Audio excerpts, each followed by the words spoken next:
இதை இப்போ உடனடியாக இப்போ ஆக்கிரமிக்கணும்னு சொல்லி ஆக்கிரமிப்பதற்கு முயற்சித்தவர் யாரோ அவர் மேல வழக்கு போட வேண்டும்.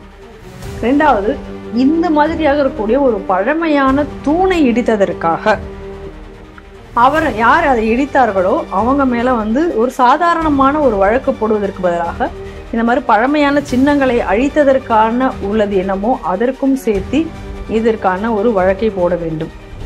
என்னன்னா, இந்த மாதிரி ஒரு அநியாயம் நடந்து விட்டது, இப்படி ஒரு அநியாயம் இந்த ஆட்சியில் நடக்குது அப்படின்னு சொல்லி இந்துக்கள் ஒப்பாரி வைப்பதற்கு கூட இன்னைக்கு தமிழகத்துல வழி கிடையாது.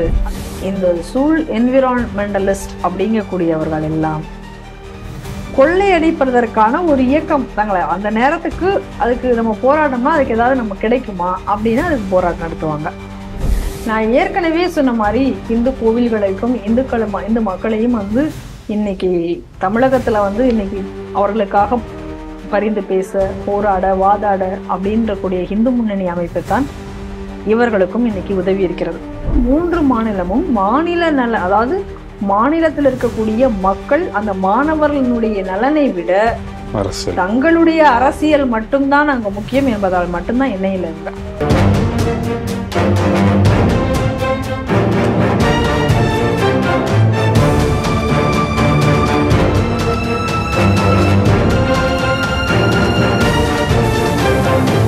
ஸ்ரீ டிவி நேயர்களுக்கு வணக்கம். இன்று செய்திகள் சிந்தனை நிகழ்ச்சிக்கு உங்களை அன்புடன் வரவேற்கிறேன். இன்று நாம் சிந்திக்க இருக்கும் முக்கிய செய்திகள் எவை என்று பார்ப்போம். சமயபுரம் பெங்கங்குடி நங்கமங்கல சத்திரத்தை மசூதியாக மாற்ற முயற்சிக்கும் முஸ்லிம்கள். நாகை தலைஞாயிறு பகுதியில் நடந்த கிறிஸ்துவ மத பிரச்சாரத்தை தட்டி கேட்டவர்கள் மீது வழக்கு. பள்ளிக்கரணை சதுப்பு நிலத்தில் சட்டவிரோத கட்டிடங்கள் ராம்சார் பகுதியாக வரையறுக்கவில்லை என அரசு பதில். வாலாஜாபாத் ஸ்ரீ கண்ணபிரான் கோயிலுக்கு சொந்தமான நில ஆக்கிரமிப்பை போராட்டம் மூலம் வென்ற இந்துக்கள். கேரளா சிபிஐக்கு அஞ்சி பிஎம் ஸ்ரீ திட்டத்திலிருந்து பின்வாங்கிய பினராயி அரசு. இன்றைய செய்திகள் சிந்தனை நிகழ்ச்சியில் நம்முடன் இன்று அரங்கத்திற்கு சிந்திக்கிறப்பவர் திருமதி பிரியாங்கட் அவர்கள். நேயர்கள் சார்பாக அவரை அன்புடன் வரவேற்கிறேன். வணக்கம் திருமதி பிரியாங்கட். வணக்கம் பாண்டிகுமார். திருச்சி மாவட்டத்தில் முக்கியமான ஒரு இடமா சொல்லக்கூடியது சமயபுரம். இந்த சமயபுரத்துக்கு வரக்கூடிய இடங்கள்ல பாத்தீங்கன்னா நிறைய மண்டபங்கள், சத்திரங்கள் எல்லாம் உண்டு. ஏன்னா பாத யாத்திரையில் வரக்கூடியவங்க நிறைய பேர் சமயபுரத்துக்கு வரக்கூடியவர்களுக்காக அந்த காலத்திலே சத்திரங்கள் கட்டப்பட்டு. அப்படியே பாத்தீங்கன்னா சமயபுரத்தில் அருகில் இருக்கக்கூடிய ஊர் தான் வெங்கங்குடி கிராமம். இங்க நங்கமங்கல சத்திரம்னு ஒரு சத்திரம் இருக்கு. இந்த சத்திரம் பாத்தீங்கன்னா சத்திரத்துக்கு பக்கத்துல ஒரு மசூதி இருந்திருக்கு. இந்த மசூதி என்ன பண்ணா கொஞ்சம் கொஞ்சமா என்ன பண்றாங்கன்னா அவங்க அந்த இடத்த கொஞ்சம் கொஞ்சமா ஆக்கிரமிக்க ஆரம்பிச்சு அங்க கூடிய தூண்ல இருக்க சிற்பங்களை பார்த்து மெல்ல அழிக்க ஆரம்பிச்சிருக்காங்கன்னு சொல்லிட்டு ஒரு புகார் வந்துருக்கு. மெல்ல அழிக்க ஆரம்பிச்சு கொஞ்சம் கொஞ்சமா அந்த சத்திரத்தோட இடங்களை ஆக்குபை பண்ண போறாங்கன்னு சொல்லிட்டு இந்து முன்னணி சார்பா புகாரும் கொடுத்திருக்காங்க. மேலும் அவங்க என்ன சொல்றாங்கன்னா, இந்த சத்திரத்தோட முழுமையான விஷயங்களை கண்டுபிடிக்கணும். ஒரு இந்து கடவுளை மெல்ல மெல்ல இதை அழிக்கிறாங்க. அழிச்சோடு இல்லாம அந்த இடத்த வக்ஃபுக்கு சொந்தமான ஒரு இடமா அவங்க காட்டுறாங்க அப்படின்னு சொல்லிட்டு ஒரு புகார் வந்திருக்கு. இந்த செய்தி எப்படி பாக்குறீங்க? நம்ம இதுல கவனிக்க வேண்டிய விஷயங்கள் நிறைய இருக்கு. அதாவது ஹிந்து சின்னங்கள், அதாவது ஹிந்து அடையாளங்கள் இருக்கக்கூடிய அந்த தூண்களை எல்லாம் அழித்திருக்கிறார்கள். இது ஒரு பழைய காலத்துடைய மண்டபம், அதை இடித்திருக்கிறார்கள் அப்படின்னு சொல்லி நம்ம அதுல அந்த செய்தி வந்திருக்கிறது. இப்ப நம்ம இதுல என்ன பார்க்கணும் அப்படின்னு சொன்னா, இது ஒரு சாதாரண கட்டிடம் கிடையாது. ஒரு மண்டபம், ஒரு கல் தூண் அப்படிங்கும் பொழுது அது எவ்வளவு ஆண்டுகள் பழமையானது அப்படிங்கிறத முதல்ல கண்டுபிடிக்கணும். ஒருவேளை அது 100 ஆண்டுகளுக்கு அல்லது 100 ஆண்டுகளுக்கு முற்பட்டதாக இருந்தால் அது உண்மையிலேயே அது ஏன்ஷியன்ட் அந்த சைட், அதாவது அது பழமையான கட்டிடங்கள் அப்படிங்கிறது பராமரிக்கப்பட வேண்டிய கட்டிடங்கள்ங்கிற விதிக்குள்ளார போச்சு அப்படின்னா முதல்ல இத அழிச்சதே சட்டவிரோதம். ஏன்னா அது மானுமெண்டல் ஸ்கீம், அதுக்குள்ளார அது போக வேண்டிய ஒரு விஷயம். முதல்ல அது என்ன அப்படிங்கிறத பார்க்கணும், அதை எப்படி இவர்கள் செய்தார்கள் அப்படிங்கிறத. இன்னொன்னு நம்ம அங்க அடுத்ததான் நம்ம பார்க்க வேண்டியது அப்படின்னு சொன்னா, மசூதி அதுக்கு பக்கத்துல இருக்கான் அப்படின்னு சொல்லும் பொழுது அந்த மசூதி முதல்ல எவ்வளவு ஆண்டுகளாக அங்க இருக்கு. இப்ப நம்ம நிறைய இடங்கள்ல பாக்குறோம், முகலாய படையெடுப்புகள் போது இந்து கோவில்கள், பல கோவில்கள் இடிக்கப்பட்டு தரைமட்டமாக்கப்பட்டு அதன் மேல மசூதிகள் கட்டப்பட்டன என்றது நம்ம வரலாறுகள் சொல்லக்கூடிய செய்திகள். அப்படி இருக்கும் பொழுது இங்க இந்த ஒரு அழகான ஒரு கல் மண்டபம் இருக்கிறது. அது வந்து பார்க்கறதுக்கு வந்து அந்த காலத்துல சத்திரங்கள், அன்னச்சத்திரங்கள், அந்த மாதிரி தங்கிட்டு போறதுக்கான சத்திரங்கள் மாதிரியான ஒரு தோற்றத்திலும் இருக்கிறது. அந்த ஊருக்குனுடைய பெயருமே அப்படித்தான் இருக்கிறது. அப்படிங்கும் பொழுது இந்த இடத்துல ஒரு மசூதி இதுக்கு அருகில இருக்கு அப்படின்னு சொன்னாலே அது எவ்வளவு பழமையானது, எவ்வளவு நாட்களுக்கு முன்னாடி அந்த மசூதி கட்டப்பட்டது. ஒருவேளை அந்த மசூதியும் அகழ்வாய்வு செய்து அதற்கு கீழே ஏதாவது கோவில் இருந்ததா, அதற்கான ட்ரேசஸ் என்ன இருக்கு அப்படிங்கிறதையும் பார்க்க வேண்டிய ஒரு அவசியமும் கூட இதுல இருந்து நமக்கு ஏற்படுகிறது. இன்னும் சிலர் சொல்ல போனா இந்த உடைந்த கோவில்கள், மண்டபங்கள் இதையெல்லாம் வச்சு கொஞ்சம் வருடங்களுக்கு முன்னாடி பாத்தீங்கன்னா சில வீடியோக்கள் எல்லாம் நான் பார்த்திருக்கேன். அந்த சமூக வலைதளங்கள்ல யூடியூப் கூட இருக்கும்னு நினைக்கிறேன். யூடியூப்ல போட்டு பார்த்தா டிராவிடியன் இஸ்லாமிக் ஸ்டைல் மாஸ்க் அப்படின்னு எல்லாம் சொல்லி பல ஊர்கள்ல கட்டின மாதிரி எல்லாம் வீடியோக்கெல்லாம் கூட வந்திருந்தது. அதெல்லாம் பாத்தீங்கன்னா உள்ள வந்து அந்த ஹிந்து சின்னங்கள் அடங்கிய தூண்கள், கோவில்கள் அந்த மாதிரியான அதுல இருந்து எடுக்கப்பட்ட தூண்கள் அந்த மாதிரியாக வச்சு கட்டப்பட்டது மாதிரியான இருக்கும். அதை பார்த்தா அது ஓரளவுக்கு நல்லா ப்ரமோட் பண்ணி அந்த வீடியோக்கெல்லாம் வந்தன ஒரு காலத்துல. அந்த மாதிரி இப்ப இத உடைச்சு இப்ப என்ன அப்படிங்கிறத நம்ம பார்க்க வேண்டி இருக்கிறது. இப்ப என்ன ஒரு கொடுமை பாத்தீங்க அப்படின்னு சொன்னா, இந்துக்கள் பெருவாரியாக இருக்கக்கூடிய ஒரு மாநிலம், பெருவாரியாக இருக்கக்கூடிய ஒரு இடம் சமயபுரம் என்பது இன்னைக்கு வந்து அங்க இருக்கக்கூடிய மாரியம்மன் கோவில். திருச்சின்னு சொன்னாலே அங்க இருக்கக்கூடிய பல தலங்கள் அனைத்துமே இந்துக்கள் புனிதமாக போற்றப்படக்கூடிய இடங்கள் ஒன்றொன்றுமே. அப்படிப்பட்ட ஒரு இடத்துல வந்து இந்த மாதிரியான ஒரு சம்பவம் நடந்திருக்கிறது. இதுக்கு வந்து இப்ப மாவட்ட ஆட்சியர்கிட்ட கொண்டு போய் மனு கொடுத்திருக்காங்க, இதுக்கு புகாரிடுங்க அப்படின்னு சொல்லிட்டு இதுக்கு மேல புகார் கொடுத்திருக்காங்க. அப்ப இந்த புகாருக்கு இன்னைக்கு மாவட்ட ஆட்சியர் வந்து இதுக்கு பதில் சொல்லுவாங்க அப்படிங்கிறது நமக்கு தெரியாது. ஆனா இன்னைக்கு புகார் கொடுத்து நம்ம அதற்காக காத்திருக்க வேண்டிய ஒரு நிலையில இருக்கும். எப்ப இந்துக்கள் பெரும்பான்மையாக இருக்கக்கூடிய ஒரு இடத்துல அதாவது இது பாருங்க, இதே போல வந்து ஆனா வந்து என்ன இப்ப நம்ம இங்க வந்து என்ன நரேட்டிவ் செட் பண்ணப்படும்? இங்க நரேட்டிவ் எப்படி செட் பண்ணுவாங்கன்னா, இந்துக்கள் தங்களுடைய பாதுகாப்பு, தங்களுடைய கட்டிடங்கள் அழிக்கப்படுகின்றன அப்படின்னு சொல்லி இப்ப போய் கம்ப்ளைண்ட் கொடுத்து அதுக்காக காத்திருக்கிறார்கள், அதற்கு ஒரு தீர்வு வருவதற்காக. ஆனா என்ன சொல்றாங்க, இப்படிப்பட்ட இடத்துலதான் இஸ்லாமியர்களுக்கு இங்க பாதுகாப்பு கிடையாது, இங்கதான் இஸ்லாமியர்கள் தாக்கப்படுகிறார்கள், அவர்களுக்கான இடங்கள் பறிபோகின்றன அப்படின்னு இங்க வந்து ஒரு கூக்குரல்கள் இங்க அப்படித்தானே சொல்லிட்டு இருக்காங்க. ஆனா யோசிச்சு பாருங்க, உண்மையிலேயே யாருடைய இடம் ஆக்கிரமிக்கப்பட்டிருக்கிறது, எந்த மாதிரியான சூழ்நிலை இங்க இருக்கிறது அப்படின்னு சொல்லிட்டு பாருங்க. ஆனா வெளியில வரக்கூடிய நெரேட்டிவ் எப்படி அது உடனே இப்ப இதை வந்து எந்த மீடியாவும் பெருசா கவர் பண்ணல. இது என்ன நடந்தது, ஒரு ஹிந்து இடத்துல போயிட்டு ஒரு வக்ஃபு அவனுடைய சொத்து அப்படின்னு சொல்லி போய் போர்டு வச்சிருக்காங்களே, அது எப்படி செய்யலாம் அப்படின்னு அந்த அநீதியை கேட்டு எழுதுவதற்கு இங்க எந்த மீடியாக்களும் இல்லை.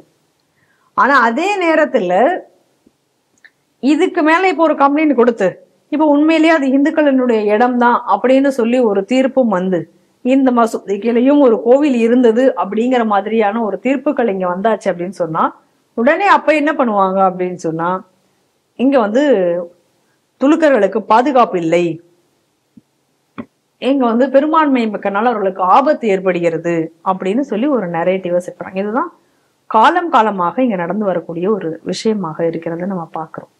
அதே போல இந்த வக்ஃப் அப்படிங்கிறது பாருங்க, இதனாலதான் இந்த வக்ஃப் சட்ட திருத்தம் அப்படிங்கறத இப்ப நம்ம வரவேற்கிறது. ஏற்கனவே பார்த்தோம், இந்த திருச்செந்துறை கிராமம் முழுவதுமே வக்ஃபு தான் சொந்தமா. அப்ப அங்க காலமாக அங்க இருக்கக்கூடிய அந்த கோவில், அந்த அக்ரஹாரம், அங்க இருக்கக்கூடிய மக்கள், அவங்களுடைய நிலம், இது எல்லாமே வக்ஃபுக்கு சொந்தமா எப்படி இருக்க முடியும்? அப்ப நான் ஒரு இடத்த பார்த்து இது வந்து வக்ஃபு இடம் அப்படின்னு சொல்லி ஒருத்தனுங்க சொல்லியாச்சு, ஒரு துலுக்க சொல்லியாச்சு, அது அவங்களே சொல்லிப்பாங்க. இதை வந்து வேற யாரும் வரையறுக்கிறது கிடையாது. அவங்களே பார்த்து இந்த இடம் இது வந்து வக்ஃபுக்கு சொந்தமான இடம், இப்ப நீங்களே குடியிருக்கீங்க, உங்க வீட்டுக்கிட்ட வராங்க, அந்த இடம் உங்களுக்கு பிடிச்சு போச்சு அப்படின்னா இந்த இடம் வந்து வக்ஃபு இடம் அப்படின்னு சொல்லியாச்சுன்னா வக்ஃபு இடம் ஆயிடுமா? இப்ப அப்படிதான் வந்து இருக்கிறது எல்லாத்தையும் பார்த்து இது வக்ஃபு இடம் அப்படின்னு சொல்லி அதை டிக்ளேர் பண்ணா. இப்ப இது வக்ஃபு இடம்னு சொல்லி அந்த இடத்துல வந்து இப்ப போட்டிருக்காங்களாம். அப்ப இது வந்து இந்த மாதிரியான வக்ஃபு அப்படிங்கக்கூடிய ஒரு போர்வையை வைத்துக்கொண்டு நில மோசடிகளை செய்து நில ஆக்கிரமிப்புகளை தொடர்ந்து செய்து வருகிறார்கள், இந்த வக்ஃபு அப்படிங்கக்கூடிய ஒரு விஷயத்தை வைத்துக்கொண்டு. அதுதான் இப்ப இங்கேயும் வந்து நடந்த இருக்கக்கூடிய விஷயமாக இப்ப இங்க இருக்கிறது. அப்ப இதையெல்லாம் ஏன்டா இப்படி செய்யறானே, இப்படி வந்து இந்துக்களுடைய இடங்கள் பறிபோகின்றனவே, இந்துக்களுடைய வழிபாட்டு உரிமை பறிபோகிறது, இப்படி போயிட்டு இருக்கே அப்படின்னு நம்ம கேட்டா உடனே வந்து மைனாரிட்டி மீது தாக்குதல் நடத்துகிறார்கள். மைனாரிட்டிகளுக்கு இந்த நாட்டில் சலுகையே இல்லை. இது எங்கன்னா இங்க மட்டும் பேசுறது கிடையாது, இது உடனே உலக அளவுல இதை பேசுறதுக்கு ஒரு செட் பண்ண வேண்டியது. உடனே யூஎன்ல பேசுவாங்க, அங்க இருந்து வந்து ஒரு அறிக்கை வரும். அந்த மாதிரியாக ஒரு இதை கட்டமைக்கிறது. இதைதான் இங்க வந்து பலகாலமாக இங்க வந்து தொடர்ந்து வந்து இதை செய்து வருகிறார்கள். இன்னைக்கு இந்த போராட்டத்தை வந்து இந்து முன்னணி அப்படிங்கறத வந்து கையில எடுத்திருக்கிறார்கள். இந்த போராட்டத்தை இன்னைக்கு இதுக்காக நடவடிக்கை எடுக்கிறது அப்படின்னு சொல்லி ஆட்சியர்கிட்ட கொடுத்திருக்காங்க. இப்ப அவங்க அடுத்ததாக இதுக்கு என்ன செய்ய போகிறார்கள் அப்படி என்பது தெரியவில்லை. ஆனால் இதை இப்ப உடனடியாக இப்ப ஆக்கிரமிக்கணும்னு சொல்லி ஆக்கிரமிப்பதற்கு முயற்சித்தவர் யாரோ அவர் மேல வழக்கு போட வேண்டும். இரண்டாவது, இந்த மாதிரியாக இருக்கக்கூடிய ஒரு பழமையான தூணை இடித்ததற்காக அவர் யார் அதை இடித்தார்களோ அவங்க மேல வந்து ஒரு சாதாரணமான ஒரு வழக்கு போடுவதற்கு பதிலாக இந்த மாதிரி பழமையான சின்னங்களை அழித்ததற்கான உள்ளது என்னமோ அதற்கும் சேர்த்து இதற்கான ஒரு வழக்கை போட வேண்டும். நம்ம ஏற்கனவே நம்ம ஒரு கோரிக்கை வச்ச மாதிரி இந்த மசூதி எந்த ஆண்டுகள் இருந்தது, எப்ப இருந்து யாரிடமெல்லாம் அது இருந்தது, அது இதற்கு முன்னாடி காலத்துல எப்படி இருந்தது அப்படிங்கிறதையும் ஒரு ஆராய்ந்து அதையும் பரிசீலித்து தேவைப்பட்டால் அந்த இடத்துல ஒரு அகழ்வாய்வு மேற்கொண்டு அங்க என்ன இருந்தது, அதனுடைய கீழே அதற்கு முன்னாடி என்ன இருந்தது அப்படி என்பதையும் கூட ஒரு ஆய்வு செய்ய வேண்டிய ஒரு கட்டாயம் ஏற்பட்டிருக்கிறது அப்படிங்கிறத நம்ம இந்த செய்தி வாயிலாக நம்ம தெரிஞ்சுக்கிறது. ஆனா இன்னைக்கு இன்னொரு விஷயத்த என்ன பார்க்கணும் அப்படின்னு சொன்னா, தமிழகத்துல வந்து இது போன்ற வந்து இது வந்து ஒரு இடத்த வந்து ஏற்கனவே இருக்கிற இடத்த ஆக்கிரமிப்புகிறது. அதே போல இப்ப சாதாரணமாவே என்ன பண்றாங்க அப்படின்னு சொன்னா, ஒரு இடத்துல வந்து ஒரு வீடு வாங்குறது, ஒரு வீட்டை வாங்கி அந்த வீட்டை வந்து மசூதியாக எந்த ஒரு பர்மிஷன் எல்லாம் கேட்கறது கிடையாது, ஒரு கொட்டா போடுறது, அப்புறம் அப்படி மெல்ல வந்து இது பண்றது, அது போல சம்பவங்கள் அப்படிங்கிறது இன்னைக்கு தமிழகத்துல அதிக அளவில் நடந்துட்டு இருக்கு. இப்ப தாம்பரத்துல கூட அந்த மாதிரியான ஒரு சம்பவம் நடந்து கொண்டிருப்பதாக நமக்கு செய்திகள் வந்து வந்திருக்கிறது. அவங்க என்ன பண்ணிருக்காங்க அப்படின்னு சொன்னா, ஒரு வீட்டை விலைக்கு வாங்கிட்டு அந்த வீட்டுல வந்து ஒரு ஷெட்டு மட்டும் போடுறாங்க. வெளியில போட்டுட்டு என்ன சொன்னாங்கன்னா, முதல்ல மக்கள் என்ன ஷெட்டெல்லாம் போடுறாங்கன்னு கேட்ட போது டியூஷன் சென்டர், பெண்களுக்கான டியூஷன் சென்டர் அப்படின்னு சொல்லியிருக்காங்க. அதுக்கப்புறம் என்ன பண்ணிருக்காங்க, ஸ்பீக்கர் வச்சு தொழ ஆரம்பித்திருக்கிறார்கள். அது அந்த பகுதியில் உள்ள மக்களுக்கு டிஸ்டர்பன்ஸாக இருக்கு அப்படின்னு சொல்லி அங்க இருக்கக்கூடிய இந்துக்கள் எல்லாம் இதற்கு அப்செக்ட் பண்ணதுக்கு அப்புறம் அது ஒரு பெரிய பிரச்சனையாக வரும் என்று, அதாவது என்ன பண்ணிருக்காங்க, எதுவுமே செய்யல, எந்த ஆக்ஷனும் எடுக்கல, அவங்க பாட்டுக்கு தொழுது, எந்த பர்மிஷனும் வாங்காம ஸ்பீக்கர் கட்டி தொழுவும் செய்திருக்கிறார்கள். அதற்கு பிறகு இந்துக்கள் பலமுறை சொல்லியும் எந்த நடவடிக்கையும் எடுக்காத நிலையில அந்த பக்கத்துல இருக்கக்கூடிய ஒரு ஹிந்து தன் வீட்டிற்கு கொஞ்சம் ஒரு இடத்துல வெளியில ஒரு இடத்துல ஒரு விநாயகரை வைத்து அவர்களும் அங்க வழிபட ஆரம்பித்திருக்கிறார்கள். அப்படி விநாயகரை வச்சு வழிபடுற உடனே காவல்துறையினர் அங்க வராங்க. நீங்க நல்லா புரிஞ்சுக்கணும், நீங்க போய் கம்ப்ளைண்ட் கொடுக்க போகும் பொழுது உங்களுக்கு யாரும் வரல. இந்த மாதிரி இல்லீகலான ஒரு நடவடிக்கை செய்யறாங்க, அது எங்களுக்கு எல்லாம் டிஸ்டர்பன்ஸா இருக்குன்னு சொல்லும் பொழுது யாரும் வரல. ஆனா அவர் வந்து நானும் என்னுடைய சிலையை வச்சு நான் வழிபடுறேன் அப்படின்னு சொல்லி ஒரு விநாயகர் சிலை வச்சு வந்தோடனே அப்ப உடனே காவல்துறை வந்து எதுக்கு தேவையில்லாம பிரச்சனை பண்றீங்க, அப்புறம் உடனே ஒரு ஃபீஸ் கமிட்டி மீட்டிங்க்கு வர்றாங்க. வந்ததுக்கு அப்புறம் அந்த இதை வந்து எடுத்துட்டு அந்த ஸ்பீக்கரை மட்டும் கழட்டி இருக்கிறார்கள். அதுக்கப்புறம் அடுத்து பேச்சுவார்த்தையின் போது இப்ப என்ன பண்ணிருக்காங்க, கொஞ்ச நாள் அமைதியாக இருந்துட்டு, இது வந்து இவங்களுடைய பேட்டர்ன், இது எல்லா இடத்துலயும் இதான். இப்ப நீங்க ஒருக்கா கம்ப்ளைண்ட் கொடுத்தீங்களா, உடனே அந்த நேரத்துல ஒரு பேச்சுவார்த்தை நடத்தி கொஞ்ச நாள் அப்படியே அமைதியா இருக்கிற மாதிரி இருப்பாங்க. அப்புறம் நீங்க அதை கண்டுக்காம அடுத்தடுத்து அவங்களுடைய வேலைகளுக்குள்ளார போகும்போது அடுத்து திரும்ப மீண்டும் வந்து அவங்களுடைய நடவடிக்கை ஆரம்பிப்பாங்க.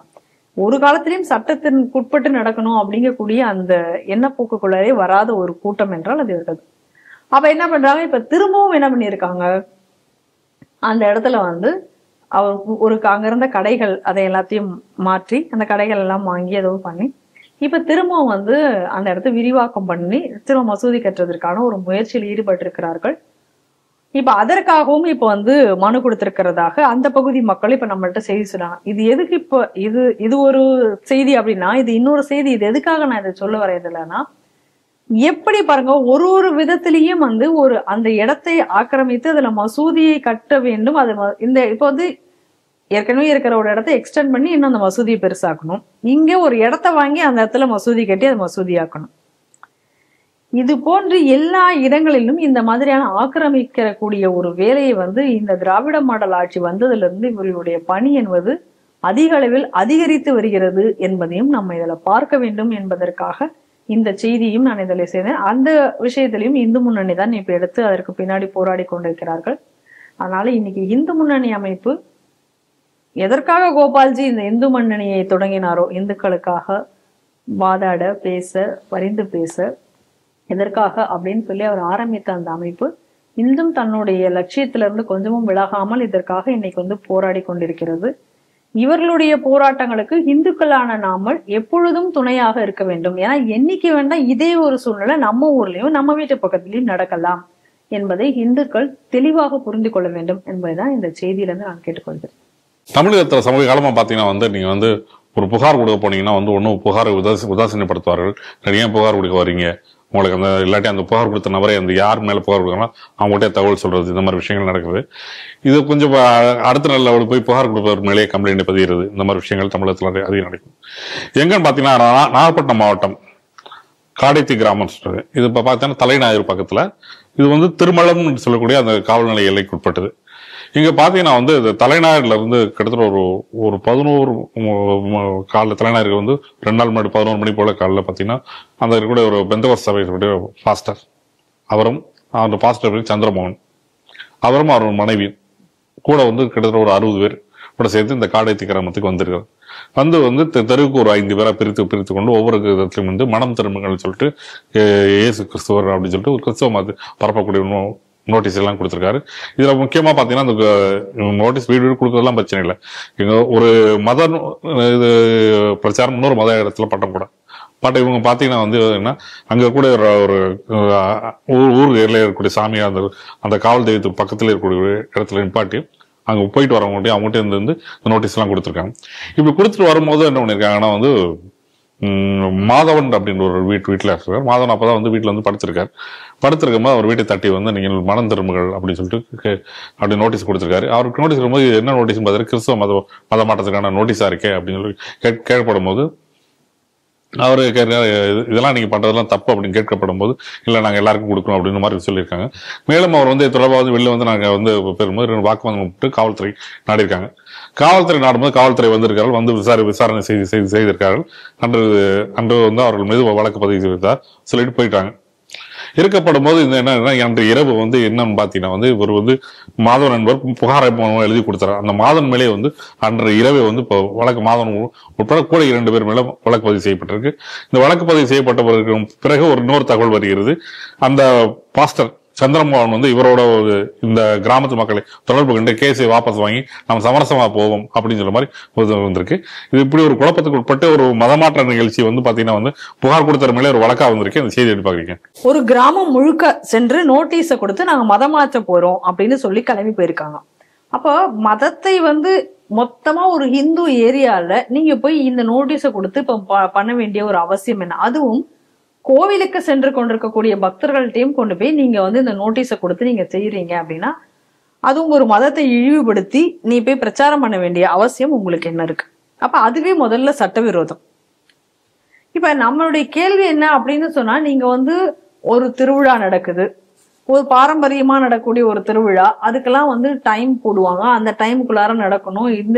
அது இத்தனைக்கும் காலங்காலமா நடந்துட்டு இருந்திருக்கும். திடீர்னு இவங்களுக்கு ஒரு பிரச்சனை வரும், உடனே அந்த விழாவை இத்தனை மணிக்குள்ள முடிக்கணும், பட்டாசா நீ இத்தனை மணிக்குள்ள மட்டும்தான் பட்டாசு வெடிக்கணும், பண்டிகை காலங்கள்ல ஒளிபெருக்கி வச்சு அந்த நேரத்துல எக்ஸாம் வருது அதனால ஒளிபெருக்கி எல்லாம் வைக்க கூடாது கோவில்கள்ல, திருவிழாக்களே இடமா மாத்திக்க கொண்டாடுங்க அப்படின்னு சொல்ல அப்படி சொன்னாலும் சொல்லுவாங்க. அந்த மாதிரி எல்லாம் பிரச்சனை வரும்.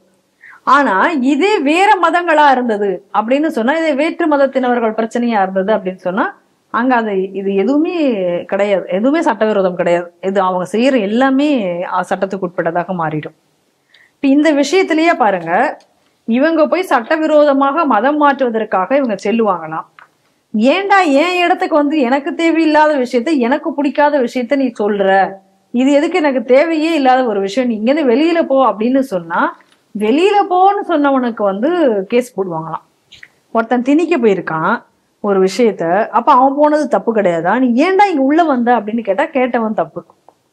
அப்ப என்ன இன்னைக்கு நிலைமை அப்படின்னு சொன்னா, கிறிஸ்தவன் என்ன சொல்றானோ அது உனக்கு பிடிச்சாலும் பிடிக்கலாம் நீ கேட்டுக்கணும். அது உனக்கு பிடிக்குதா பிடிக்கலையாங்க அதெல்லாம் பிரச்சனையே கிடையாது, நீ அதை கேட்டுட்டு நீ அவன் பின்னாடி போ. இதுதான் உனக்கு இன்னைக்கு விதிக்கப்பட்டிருக்கிறது, இதுதான் உன்னுடைய தலைவிதி அப்படிங்கிற மாதிரியான ஒரு வேலையை வந்து இன்னைக்கு செஞ்சுட்டு இருக்காங்க. ஏற்கனவே இதே நாகப்பட்டினம் மாவட்டத்தான் நினைக்கிறேன், இந்த கிறிஸ்துமஸ் சமயத்துல இந்த கரோல் நடத்துவாங்க. அப்ப இந்த பசங்களை வந்து சின்ன சின்ன குழந்தைங்களை எல்லாத்தையும் வந்து ஸ்கூல் படிக்கிற மாணவர்களை எல்லாம் நாங்க டியூஷன் சொல்லித்தரோம் அப்படின்னு சொல்லி அந்த போக்குல வந்து இந்த மாணவர்களை எல்லாம் அழைத்து சென்று இந்த மாதிரி கரோல் பாட்டுக்களை எல்லாம் சொல்லி கொடுக்கிறார்கள் அப்படின்னு சொல்லி அது தெரிஞ்சு ஒருத்தர் இதே போலதான் வந்து இதை எதிர்த்து வந்து காவல்துறையில போய் கம்ப்ளைண்ட் எல்லாம் கொடுத்த போது இதே போல அவர் மேல வழக்கு பதிஞ்சாங்க. அப்பயும் எனக்கு அது எந்த மாவட்டம் என்பது சரியாக தெரியல, நாகப்பட்டினம் மாவட்டம்ன்றது ஒரு ஞாபகம். அதையும் நம்ம இதே செய்திகள் சிந்தனைகள் அப்பொழுதும் இதே போல நம்ம பண்ணோம். அப்ப ஒரு கட்டாயமாக வலுக்கட்டாயமாக என் மேல ஒருத்தன் ஒரு விஷயத்த திணிக்கிறான், அதுக்காக நீங்க வந்து இவன் மேல நடவடிக்கை எடுங்க அப்படின்னு சொல்லி நம்ம போய் கேட்டா அவன் மேல அது நடவடிக்கை எடுக்க மாட்டாங்களாம். நீ ஏன்டா வந்து சொன்ன, அதனால உனக்கு தான், நீ கேட்டுதான்டா ஆகணும் அப்படிங்கக்கூடிய ஒரு நிலை வந்து இன்னைக்கு தமிழகத்துல உருவாயிட்டு இருக்கு. இது வந்து ஏதோ ஒரு ரீசன் கிடையாது, இது பல இடங்கள்ல இது போல. ஏற்கனவே நம்ம அரியலூர்ல முத்துவேல் அவருக்கு மேலேயும் இப்படித்தான் ஒரு வழக்கு பதிஞ்சிருந்தாங்க. அப்ப இன்னைக்கு வலுக்கட்டாயமா ஒருத்த வந்து உன்னை மதம் மாத்தினாலும் நீ கேட்டுட்டு பேசாம போகணும். இதான் நீ தமிழகத்தினுடைய உன் மதத்தை பத்தி அவன் தப்பா சொன்னாலும் நீ கேட்கணும்.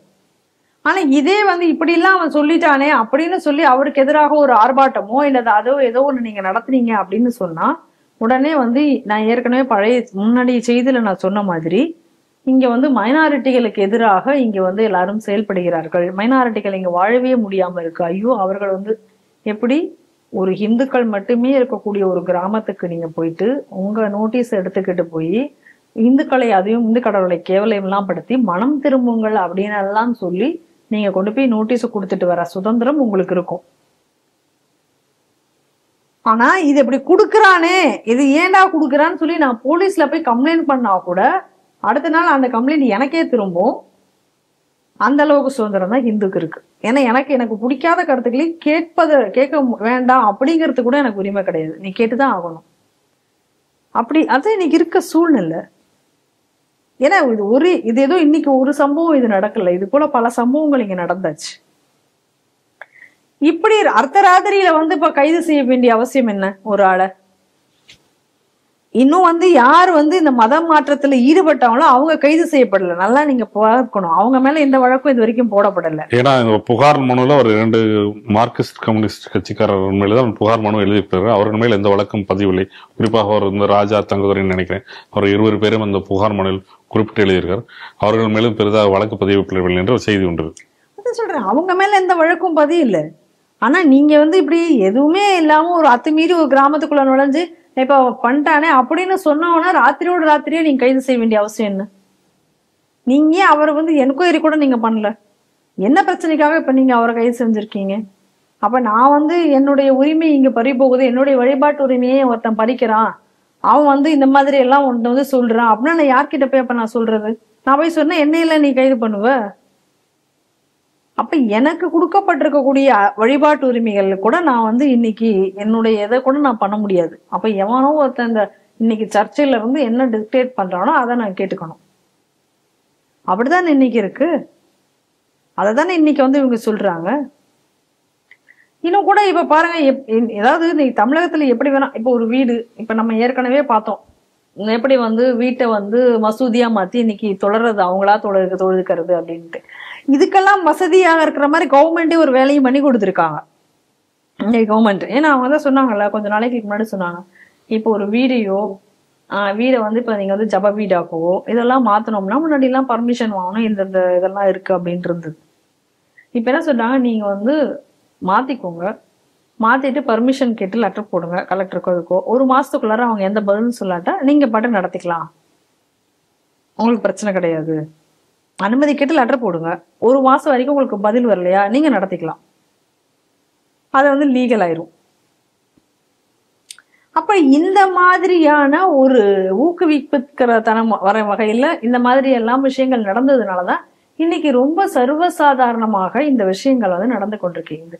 இன்னைக்கு வந்து ஏற்கனவே நம்ம ஒரு கட்டுரை கூட வந்து டைம்ஸ் ஆஃப் இந்தியாவா ஏதோ ஒரு இதுல வந்து வெளிவந்தது முழுக்கா, எப்படி வந்து இன்னைக்கு தமிழகத்தினுடைய டவுன் சவுத்துல வந்து இந்த மத மாற்றம் எந்த அளவுக்கு புற்றீசல் போக வேகமாக நடந்து கொண்டிருக்கு.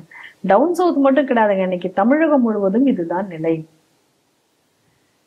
ஏற்கனவே பார்த்தோம், அந்த கிறிஸ்துவ பள்ளிகளை படிக்கக்கூடிய மாணவர்களா இருந்ததுன்னா அவங்களை எக்ஸாம் எழுதுறதுக்கு முன்னாடி அவங்களுக்கு பிரேயர் வந்து கிறிஸ்துவ பிரேயர் முடிச்சுட்டு கொண்டு வந்து எக்ஸாம் எழுத வைக்கிற கதைகளை பார்த்தோம். அரசு பள்ளிகள் இருக்கக்கூடிய ஆசிரியர்களே எப்படி வந்து மதமாற்றும் ஏஜென்ட்களாக செயல்பட்டார்கள். அவங்க மேல எல்லாம் ஏதாச்சும் நடவடிக்கை எடுத்திருக்காங்களா? இது வரைக்கும் யாரு மேலேயும் எந்த நடவடிக்கையுமே எடுக்கவே இல்லையே. இன்னும் சொல்ல போனா இப்ப முத்துவேல் அவர்களுடைய வழக்கிலே கூட அவர் குண்டாஸ்ல அடைக்கப்பட்டிருந்தார். எதற்காக? லாவண்யா என்கிற பொண்ணு ஒரு வாக்குமூலம் கொடுத்தாங்க. நான் மதமாற்றத்தை முயற்சியில் பண்ணாலும் நான் வந்து தற்கொலை பண்ணிக்கிறேன் அப்படின்னு சொல்லி ஒரு வாக்குமூலம் கொடுத்திருந்தாங்க. அந்த வாக்குமூலத்தை பதிவு பண்ணதற்காக அவர் மேல வழக்கு பதியப்பட்டது. அந்த சூசைட் பண்ணி கொண்டு இறந்து போன அந்த ஹாஸ்டலுடைய வார்டனை போய் யார் வரவேற்றாங்க? இருதயராஜ் போய் ஏதோ வெற்றி கொண்டாடுறது, ஏதோ ஒரு தியாகியை வரவேற்கிற மாதிரி போய் சால்வையெல்லாம் போட்டு வரவேற்று வந்தாங்க. அப்ப இப்ப எதுக்காக வந்து இப்ப இவர் மேல வந்து வழக்கு போட வேண்டிய அவசியம் என்ன? அது ராத்திரியோட ராத்திரியாக உங்களை போய் இன்னைக்கு கைது பண்ண வேண்டிய அவசியம் என்ன? இப்ப அதனால வந்து இப்ப 31ஆம் தேதி அன்னைக்கு அவங்க 31ஆம் தேதியோ ஏதோ ஒரு நாள் வந்து இப்ப ஆர்ப்பாட்டம் என்பதை வைத்திருக்கிறார்கள் இதற்கு எதிராக. இப்ப அந்த ஆர்ப்பாட்டத்துக்கு போய் இவங்க பர்மிஷன் கேட்டா ஒன்னா பர்மிஷன் தரேன்னு சொல்லணும், தரலன்னு சொல்லணும். அதற்கு கூட வந்து ஒரு சரியான ஒரு இது பண்ண முடியாம அவங்களை வந்து அலைகழிக்கப்பட்டிருக்கிறார்கள் அப்படிங்கிறதையும் பார்க்கிறோம். என்னன்னா இந்த மாதிரி ஒரு அநியாயம் நடந்து விட்டது, இப்படி ஒரு அநியாயம் இந்த ஆட்சியில் நடக்குது அப்படின்னு சொல்லி இந்துக்கள் வந்து ஒப்பாரி வைப்பதற்கு கூட இன்னைக்கு தமிழகத்துல வழி கிடையாது. அதுக்கும் நீ பேசாத, நீ ஓடி போ. அவன் என்ன சொல்றான்னா கேட்டு ஒரு நாள் இருக்க முடிஞ்சாரு, இல்லைன்னா நீ போ, இல்லைன்னா நீ பேசாம இரு. இதுதான் வந்து இன்றைய தமிழகத்தினுடைய நிலையாக இன்னைக்கு இருக்கிறது. இந்துக்கள் அப்ப எந்த அளவுக்கு வந்து இங்க பாதிக்கப்படுகிறார்கள் அப்படிங்கிறத நம்ம பார்க்கணும். பெரும்பான்மையான மக்களாக இருந்தாலும் கூட இன்னைக்கு பெரும்பான்மையான குரல்கள் ஒலிப்பதற்கு கூட வழி இல்லாத ஒரு சூழ்நிலை என்பது தமிழகத்தில் ஏற்பட்டு கொண்டிருக்கிறது. இதனாலதான் நம்ம அடிக்கடி செய்திகள் சிந்தனைகள்ல ஒரு விஷயத்த சொல்றோம். எப்படி வந்து சிறுபான்மை கமிஷன், சிறுபான்மை ஆணையம்னு ஒண்ணு இருக்கிறதோ அதே போல பெரும்பான்மை ஆணையம் என்பது ஒன்று தேவை. ஏன்னா இந்த அரசியல் கட்சிகள் எல்லாமே வந்து அந்த வாக்கு வங்கியினுடைய பின்னாடி ஓடிக்கொண்டிருக்கிறதுனால இங்க பெரும்பான்மையான மக்களுக்கு வந்து எந்த ஒரு உரிமையும் அவர்கள் வழங்க போவதும் கிடையாது. அப்ப இந்த குரல்களை ஒழிப்பதற்கு ஒரு ஆணையம் என்பது தேவை என்ற கூடிய ஒரு நிலை இன்னைக்கு வந்து இந்த நாட்டுல உருவாகிட்டு இருக்கிறது. தமிழக அரசு வந்து தமிழக அரசுன்னு சொல்லக்கூடாது, சென்னை மாநகராட்சிக்கு உட்பட்ட பகுதியில் பார்த்தீங்கன்னா இப்போ முதல் வெள்ளம் வரும்போது வந்து ரொம்ப பிரச்சனைக்குரிய விஷயங்களா இருக்கும். அதுல முக்கியமான ஒரு இடமா சொல்லக்கூடிய எல்லா இடத்திலும் ஒவ்வொரு முறையும் ஒவ்வொரு சொல்லக்கூடிய ஒரு இடம் வந்து பள்ளிக்கரணை. இந்த பள்ளிக்கரணை சதுப்பு நிலங்கள் வழியா தான் வந்து தண்ணி வெளியே போகும்னு சொல்லிட்டு ஒரு காலமா இருக்கக்கூடிய ஒரு விஷயம். அந்த பள்ளிக்கரணை அந்த மார்ஷல் லேண்ட் அந்த இடத்த வந்து நீங்க வந்து எந்த ஒரு கட்டுமானத்துக்கும் அனுமதிக்க கூடாதுன்னு நீண்ட காலமாக சொல்லப்பட்ட ஒரு விஷயம். நீண்ட காலமாக வந்து பசுமை இயக்கங்கள் அப்படிலாம் போராட்டம் நடத்ததா ஒரு இது உண்டு. அப்படி இருக்கப்படும் போது அந்த நிலத்திற்கு வந்து கட்டுமானம் அது ராம்சார் சைட் அடுக்குமாடி கட்டடத்திற்கு சட்டவிரோதமாக தமிழக அரசு அனுமதி அளித்துள்ளதுன்னு சொல்லிட்டு அறப்போர் இயக்கம் வந்து குற்றச்சாட்டு கூறியிருக்காங்க. ஆனா அது வந்து நாங்க அப்படி எதுவும் கொடுக்கப்படவில்லை.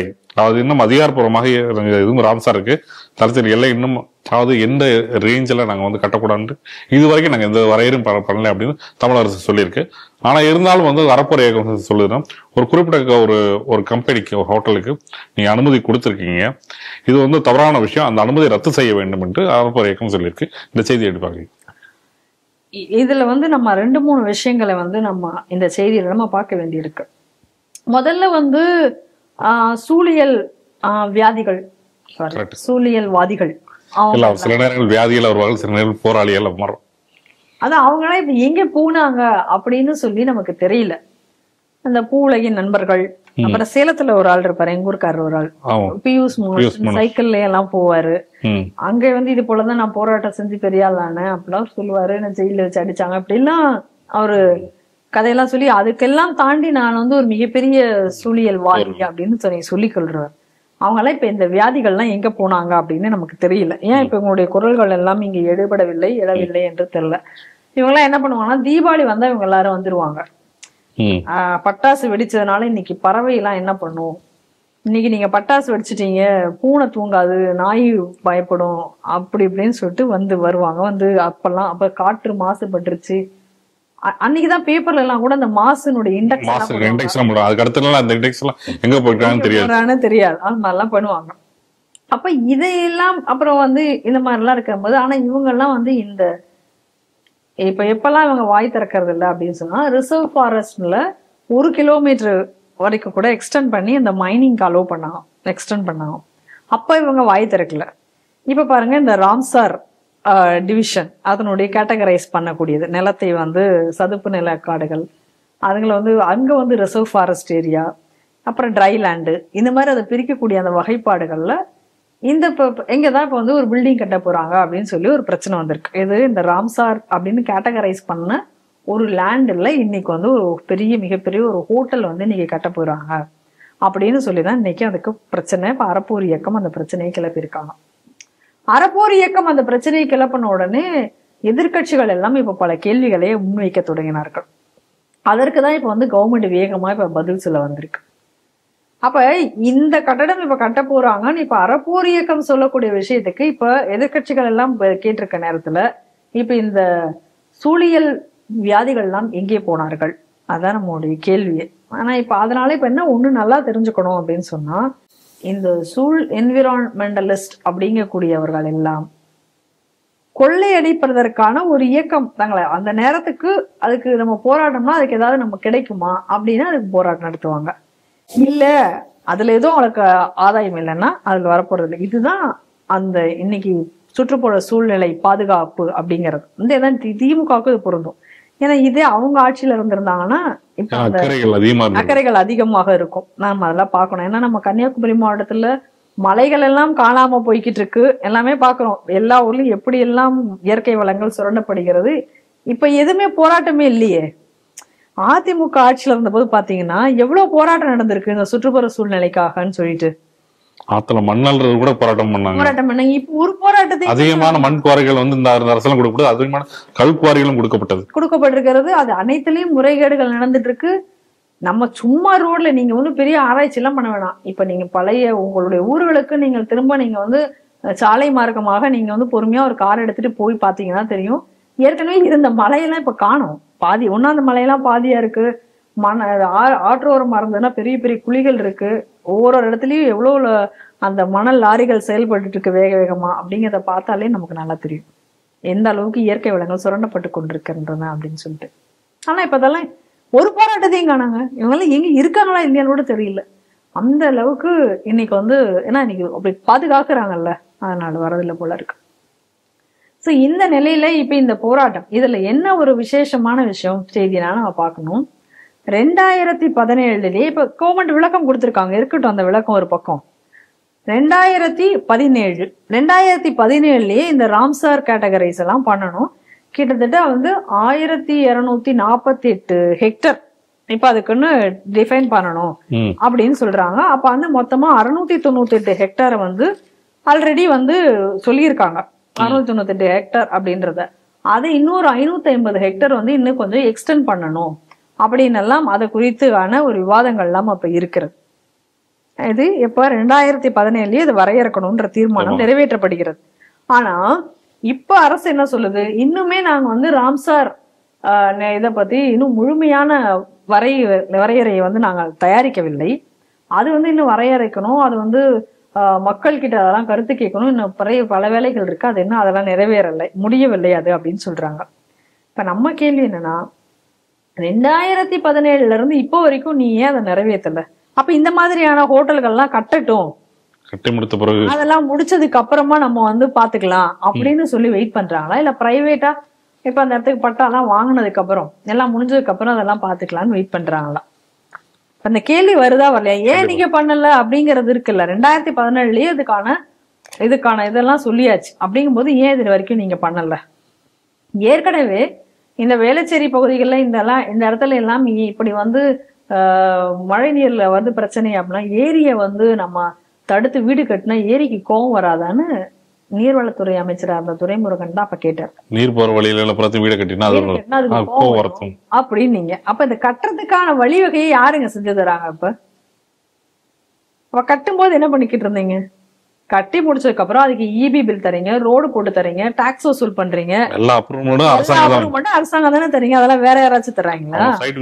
எல்லா விசிட்டும் நீங்க தானே பண்றீங்க. அப்புறம் வந்து ஏன்டா தண்ணி வச்சோம்னா நம்ம அடைச்சு கட்டியாச்சு அப்படின்னா, ஒரு ஏற்கனவே இந்த கருணாநிதி அரசு தான் வந்து நீர்நிலை ஆக்கிரமிப்புகளை வந்து எளிதாக்குவதற்காக சட்டம்லாம் இயற்றியது அவங்க தான்.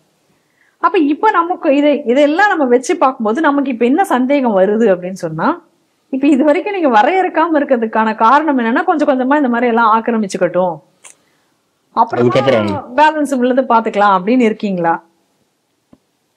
இங்க இந்த கேள்வி அதுக்கு ஒண்ணே இப்ப இல்லவே இல்ல. இந்த லேண்ட் வந்து இந்த வரையறுக்கப்பட்டதுக்கெல்லாம் வந்து வெளியில வந்து உள்ள ட்ரை லேண்ட்ல தான் இன்னைக்கு அவங்களுடைய பிரைவேட் லேண்ட்ல தான் பட்டா தான் அது, அந்த பட்டால தான் வந்து இன்னைக்கு வந்து அவங்க கட்டுறதுக்கு இருக்காங்க அப்படிங்கக்கூடிய ஒரு விளக்கத்தையும் இன்னைக்கு அரசாங்கம் கூறியிருக்கிறது. ஆனா வந்து அறப்போர் இயக்கம் மிக தெளிவாக கிடையாது அப்படிங்கிற தங்களுடைய வாதங்களையும் ஏற்றிருக்கிறார்கள். இப்ப பல நேரங்கள்ல இப்ப தமிழகத்துல என்ன ஆயிட்டு இருக்கு அப்படின்னு சொன்னா, இப்ப கோர்ட்டு தான் பல விஷயங்களை தலையிட்டு இன்னைக்கு வந்து நீ அதை செஞ்சது தப்பு அப்படின்னு சொல்லக்கூடிய நிலைக்கு இப்ப ஆயிடுச்சு. கோர்ட்டு தான் இப்ப பல விஷயங்களை சுமோட்டாவா எடுத்து பண்ணிட்டு இருக்காங்க. ஏன்னா இல்லைன்னா பாருங்க, நிறைய வந்து எல்லா ஊழல் வழக்குகளையும் வேக வேகமா முடிக்கிறதுக்கு ட்ரை பண்ணாங்க இந்த ஆட்சி வந்து. அப்பயும் கோர்ட்டு தான் தலையிட்டு இந்த வழக்கு எல்லாம் முடியறது தூசி தட்டி எடுத்தாங்க. ஏன்னா எல்லாம் என்னைக்கோ முடிச்சு போயிட்டு இருப்பாங்க. அப்ப அதுதான் பண்ணியிருக்காங்க. அது மாதிரி பல விஷயங்கள்ல இன்னைக்கு கோர்ட்டு தான் தானா இன்வால்வ் ஆகி என்ன அப்படிங்கிறத பார்க்க வேண்டிய ஒரு நிலை இன்னைக்கு ஆளாயிடுச்சு. அதனால நம்ம என்ன கோரிக்கை வைக்கிறோம் அப்படின்னு சொன்னா, இந்த வழக்கையும் கூட கோர்ட்டு தான் வந்து கையில் எடுக்கணும். எடுத்து உண்மையிலேயே அரசாங்கம் இதை சொல்கிறது, ஆக்சுவலா என்ன நடந்திருக்கு, அறப்போர் இயக்கம் அவர்கள் அதை சொல்கிறார்கள் அப்படிங்கும் பொழுது இந்த லேண்ட் உண்மையிலேயே எந்த இடத்துல வருது அப்படி என்பதை பார்த்து, இல்ல இந்த பட்டா வந்து போலியாகத்தான், இல்லை இது மாதிரி பணம் கொடுத்து ஊழல் மூலமாகத்தான் இதை பெறப்பட்டிருக்கிறதா அப்படின்னா யார் இதை போட்டு கொடுத்தார்கள், அப்ப ஏன் இது வரைக்கும் வரைமுறை செய்யப்படாமல் இருக்கிறது போன்ற கேள்விகளை எழுப்பி இவைகள் வந்து காக்கப்பட வேண்டும். ஏன்னா திமுக வந்து என்ன நான் தான் வந்து இயற்கையவே பாதுகாக்கிறாள் நான் தான் அப்படின்னு எல்லாம் அவங்க சொல்லிப்பாங்க. ஏன்னா என்ன சொல்ல போனா, இந்த ராம்சார் வரையறையில அதிக அளவுல ராம்சார் வரையறை பண்ணப்பட்டது திமுக ஆட்சியில தான் அப்படின்னு எல்லாம் இவங்க சொல்லிக்கிறாங்க. ஆமா, நிச்சயமா. ஏன்னா அறப்போர் இயக்கம் கேள்வி கேட்டுக்கிறேன்னா, அது இதுக்கு முன்னாடி 698 ஏக்கர் தான் இருந்தது. 2022 தான் வந்து அந்த ராம்சார் நிலத்தோட விரிவுபடுத்தப்படுகிறது.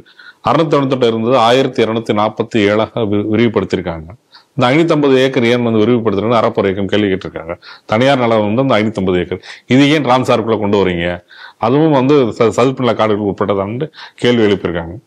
அப்ப அதை நீங்க கொண்டு வந்துட்டதுக்கு அப்புறம் இப்ப என்ன சொல்றீங்க, இன்னும் சரியா வரையறுக்கலன்றீங்க. அப்ப எது உண்மை? அதான் 2017லயே நீங்க வரையறுக்கணும்னு சொன்னதுக்கு அப்புறம் இவ்வளவு நாள் நீங்க அதையே சும்மா போட்டு வச்சிருக்கீங்க. இதெல்லாம் தான் இப்ப நம்மளுடைய கேள்வியாக நமக்கு அவங்க முன்னாடி வைக்கிறோம்.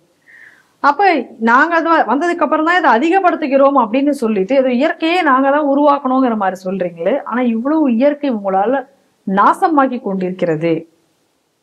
அதனால இந்த மாதிரியான ஏற்கனவே கோர்ட்டு பல தடவை வந்து கேட்டிருக்கு, நீ வந்து இப்படியே வந்து தோண்டிட்டே போனீங்கன்னா நீ வந்து பூமியவே நீ தோண்டி முடிச்சிருவியா அப்படின்னு எல்லாம் கூட கேள்விகளை எல்லாம் வந்து எழுப்பியிருக்கிறதை நம்ம பார்க்கிறோம். அதனால இந்த மாதிரி ராம்சார் போகுங்கிறது என்ன பல்லுயிர் பாதுகாக்கக்கூடிய இடம் தான் இந்த ராம்சார் சைட் அப்படிங்கிறோம். அப்ப இந்த உயிர்கள் எல்லாம் பாதுகாக்கப்பட வேண்டுமா வேண்டாமா? அதனால இது உடனடியாக இதுக்கு வந்து ஒரு தீர்வு அப்படிங்கறது வந்து கோர்ட்டு தான் இதை வந்து தலையிட்டு இதுல வந்து என்ன பிரச்சனைன்னு பார்த்து இது யார் இதை வந்து இதுல ஊழலில் ஈடுபட்டார்களோ அவர்கள் மீது வந்து சரியான ஒரு நடவடிக்கை எடுக்கப்பட்டால் மட்டுமே இயற்கை வந்து பாதுகாக்கப்படும் ஒரு லெவலுக்கு மேல. ஏன்னா உண்மையிலேயே தமிழகம் என்பது இயற்கை அதாவது நான் அடிக்கடி சொல்லுவேன், என்னதான் வடநாடுகள்லாம் எல்லாம் நம்ம இந்தியாவே வந்து சொர்க்க பூமி தான் இந்த இயற்கையினால் சொல்லப்பட்டது, அது உண்மைதான். ஆனா தமிழகம் வந்து பாத்தீங்கன்னா உண்மையிலேயே பிளஸ்டு அப்படின்னு அடிக்கடி சொல்லுவேன். எல்லா தட்பவெப்ப நிலையும் சரி, அதனுடைய ஆறுகள் தேவையான எல்லாமே ஒரு சரிவிகிதமான நிலையில இருக்கக்கூடிய ஒரு இடம் வந்து தமிழகம். ஆனா இன்னைக்கு இந்த தமிழகத்தினுடைய இயற்கை நம்ம கொஞ்சம் கொஞ்சமா சுரண்டிட்டே வந்தோம் அப்படின்னு சொன்னா நிச்சயமா நாளைக்கு என்ன நிலை ஏற்படும் அப்படின்னு நமக்கு தெரியாது. அந்த நிலைக்கு இன்னைக்கு வந்து தமிழகத்தை இயற்கை வளங்களையும் சுரண்டி தமிழகத்தை எல்லா விதத்திலையும் சுரண்டிட்டு இருக்காங்க. இந்த இயற்கை வளத்தையும் இந்த திமுக அரசு சுரண்டி விடும். அதனால இதை கோர்ட்டு தலையிட வேண்டும் என்று நாம் கேட்டுக்கொள்கிறோம். ஒரு ஊர்ல பாத்தீங்கன்னா இங்க இருந்து கிணத்தை காணன்ற மாதிரி இருக்கும்போது கோயிலோட இடத்தை காணன்றவங்க சரி இடம் இப்பதான் காணாம போச்சு, பார்த்தீங்கன்னா ஒரு தலைமுறைக்கு முன்னாடியே காணாம போயிருக்கு, அது இப்பதான் கண்டுபிடிச்சிருக்காங்க. எங்கன்னு பாத்தீங்கன்னா வந்து வாலாஜாலை, காஞ்சிபுரம் மாவட்டம் வாலாஜாலை இருக்கிற கண்ணபிரான் கோயில் இந்த கோயிலுக்கு சொந்தமான ஒரு இடம் இருந்திருக்கு. இந்த இடம் பார்த்தீங்கன்னா வந்து கிட்டத்தட்ட ஒரு கோயிலுக்கு முன்னாடி இருக்கக்கூடிய வாயில் இருக்கக்கூடிய ஒரு இடம். அந்த இடம் வந்து கிட்டத்தட்ட 1984 என்னமோ இடத்த வந்து அவங்க வந்து மாற்றப்பட்டதாக சொல்லப்படுகிறது. மாற்றப்பட்டது இல்லாமல் வந்து இல்லாத ஒரு பிள்ளை என்ன வந்து உள்ள இன்சர்ட் பண்ணியிருக்காங்க அப்படின்னு சொல்லி ஒரு புகார் வந்திருக்கு. இது எப்போ கண்டுபிடிக்கிறாங்கன்னா வந்து இன்னும் ஒரு தலைமுறை முடிந்து அடுத்த தலைமுறை கொண்ட ஒரு நபர் வந்து இன்னொரு இடத்துக்கு இனாமா கொடுக்கப்படும் போது தான் இந்த இடம் வந்து கோயில் இடம் கண்டுபிடிக்கப்படுகிறார்கள். கண்டுபிடித்த பிறகு அந்த தொடர்பாக வந்து அங்க இருக்கக்கூடிய வட்டாட்சியரை தொடர்பு கொள்றார்கள். வட்டாட்சியை தொடர்பு கொண்டு இந்த இடத்துக்கு உண்டான ஆதாரங்கள் எல்லாமே அவங்க வந்து சமர்ப்பிக்கிறாங்க. சமர்ப்பிக்கப்பட்டு அந்த இடத்துக்கு உண்டான விசாரணைக்கு உட்படும் போது அப்படி ஒரு எண்ணே அதுல இல்லைன்னு இருக்கும் போது அவங்க என்ன பண்றாங்கன்னா அந்த இடத்த வந்து அவங்க வந்து கோர்ட்டு நாடுறாங்க. கோர்ட்டு நாடும்போது கோர்ட் என்ன பண்ணிருக்காங்கன்னா விசாரணைக்கு உட்படும் போது உங்க அதே நேரத்தில் வந்து கலெக்டர் கலெக்டர்கிட்ட போடும்போது கலெக்டர் அந்த உண்டான பட்டா போலியான பட்டா கொண்டு வரும்போது பட்டாவை ரத்து செய்கிறேன்னு சொல்லிட்டு ஆணை பிறப்பிச்சிருக்காங்க. இருந்தும் வந்து நீதிமன்றத்தின் விசாரணைக்கு உட்பட்டு நீதிமன்றத்தின் என்ன வருதோ அந்த தகவல் அடிப்படையில் நடவடிக்கை எடுக்கணும் டெம்பரரியா வந்து கேவிட் போட்டு நிப்பாட்டி வச்சிருக்காங்க. இந்த செய்தியை எப்படி பாக்குறீங்க? இதுல முக்கியமா இந்த செய்தியில வந்து 2 விஷயத்த நம்ம பார்க்க வேண்டி இருக்கிறது. நீங்க சொன்ன மாதிரி கிட்டத்தட்ட ஒரு 1984 வாக்குல இந்த நிலம் வந்து மாற்றப்பட்டிருக்கிறது. இப்போ அந்த காலத்திலேயே அப்பதே வந்து என்ன பண்ணிருக்காங்க, ஒரு போலி பட்டாவை போட்டு ஒரு அன்னபூரணி அம்மாள் அப்படிங்கிறவங்க பேருக்கு அந்த நிலம் மாற்றப்பட்டிருக்கிறது. அப்ப அந்த அன்னபூரணி வந்து தன்னுடைய மகனுக்கு வந்து இனாமாக அந்த நிலத்தை கொடுக்கிறார்கள் முரளி என்பவருக்கு. அதற்கு பிறகு அந்த முரளி என்பவர் என்ன பண்றாருன்னா அந்த கோவிலை ஒட்டி வந்து அந்த நிலத்தையில வந்து ஆக்கிரமித்து வீடை கட்ட தொடங்குகிறார். வீடு மட்டும் இல்லாம அந்த வீடை கட்டி வாடகைக்கு விட்டிருக்கிறாங்க. இப்ப கீழே வந்து ஒரு மாவரைக்கும் கிரைண்டிங் மிஷின் மாதிரி ஒண்ணு அதையும் வைத்திருக்கிறார்கள். அப்ப இவ்வளவும் நடந்து கொண்டிருக்கிறதுக்கு முன்னாடி, அதாவது இந்த வீடு வீடுகளை கட்டப்படும் பொழுதுதான் இந்த கோவிலுடைய நிர்வாகிகள் வந்து அதிர்ச்சிக்குள்ளாய் எப்படி நீங்க வந்து கோவில் நிலத்துல இப்படி கட்டுற அப்படின்னு சொல்லி கேட்கும் போது, இல்ல இது என்னுடைய சொந்த நிலம் அப்படின்னு அவர் சொல்றார். அதற்கப்புறம் தான் அந்த பட்டாவை எல்லாம் பார்க்கும்போது இந்த மாதிரி ஒரு மோசடி நடந்திருக்கிறது என்பது தெரிய வந்திருக்கிறது. அப்ப அந்த கோவில் மக்கள், அதாவது அந்த கோவிலினுடைய கமிட்டி, கண்ணபிரான் திருக்கோயிலுடைய அந்த கமிட்டியில இருக்கக்கூடியவங்க என்ன முடிவு பண்றாங்கன்னா, எப்படியாவது இந்த கோவில் நிலத்தை நாம் மீட்டாக வேண்டும் அப்படின்னு சொல்லி ஒரு முயற்சியை வந்து அன்னைக்கு அவங்க அப்போ தொடங்குகிறார்கள். ஆனால் அந்த முயற்சி கூட வந்து வெற்றி வந்து இப்ப அதாவது இந்த ஒரு 2-3 நாளைக்கு முன்னாடி தான் அந்த வெற்றி, அதாவது இந்த ஒரு இடைப்பட்ட ஒரு கால வெற்றி கூட இப்பதான் அவங்களுக்கு கிடைச்சிருக்கு. காரணம் என்ன அப்படின்னு சொல்லி பார்த்தா, இந்த வீடை கட்டி கோவில் நிலத்தை ஆக்கிரமித்து கொண்டிருக்கிறவருக்கு அந்த பகுதியில் இருக்கக்கூடிய திமுக காரர் வந்து மறைமுகமாக அவருக்கு பின்பக்கத்துல இருந்து அவருக்கு எல்லா உதவியும் அவர் செய்து கொண்டு வந்திருக்கிறார். அதனுடைய விளைவாகவே இன்னைக்கு வந்து உங்க கோவில் நிலத்தை மீட்பதில் அவங்களுக்கு பல சிரமங்கள் ஏற்பட்டிருக்கின்றன. நான் ஏற்கனவே சொன்ன மாதிரி இந்து கோவில்களுக்கும் இந்து மக்களையும் வந்து இன்னைக்கு தமிழகத்துல வந்து இன்னைக்கு அவர்களுக்காக பரிந்து பேச, போராட, வாதாட அப்படின்ற கூடிய இந்து முன்னணி அமைப்பு தான் இவர்களுக்கும் இன்னைக்கு உதவி இருக்கிறது. ஏன்னா இவங்க வந்து பல முறை வந்து இவங்க போய் தாசில்தாரை பார்த்திருக்காங்க, ரெவென்யூல போயிட்டு கம்ப்ளைண்ட் கொடுத்திருக்காங்க, மனு கொடுத்திருக்காங்க, கலெக்டர்கிட்ட போய் பேசியிருக்காங்க. ஆனா எந்த ஒரு இதுவும் நடக்கவே இல்லை. அப்படியே அது இழுத்துட்டே போயிட்டு இருந்திருக்கு. அதற்கு பிறகு வந்து இப்ப வந்து கடைசியாக அவங்க என்ன சொல்லியிருக்காங்க, நாங்க வந்து இந்து முன்னணிகிட்ட போயிருக்கோம், இந்து முன்னணி நாங்களும் சேர்ந்து ஒரு மிகப்பெரிய ஒரு போராட்டத்தை நடத்த இருக்கிறோம், ஒரு ஆர்ப்பாட்டம் நடத்த இருக்கிறோம் அப்படின்னு அவங்க சொல்லியிருக்காங்க.